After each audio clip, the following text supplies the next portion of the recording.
So yun guys, for today's video, magluluto tayo ng native na manok. Ayan no. So minsan lang tayo mapagawi rito sa Tanay.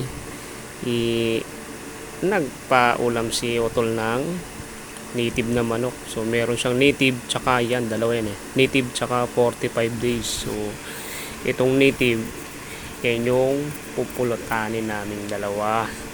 So hindi nakadalo yung dalawa at hindi maiwanan yung kanilang mga trabaho. So dalawa lang kami today. So plano talaga namin ay manghuli ng isda. So medyo tinamad na kami.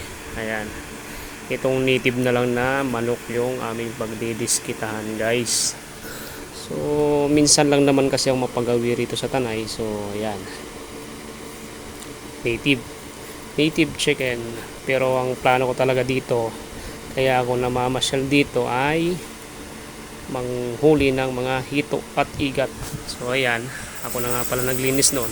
Ayan, na chop ko na din.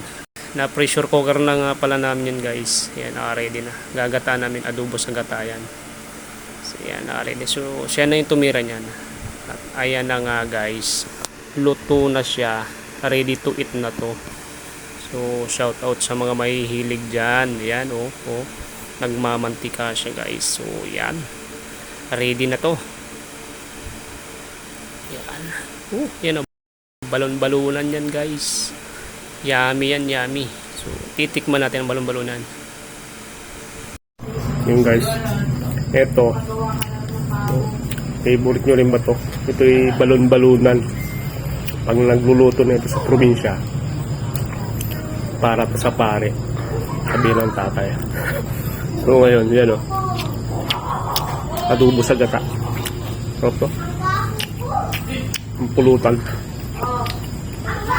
So nung pagkaluto kinuha ko na agad yan.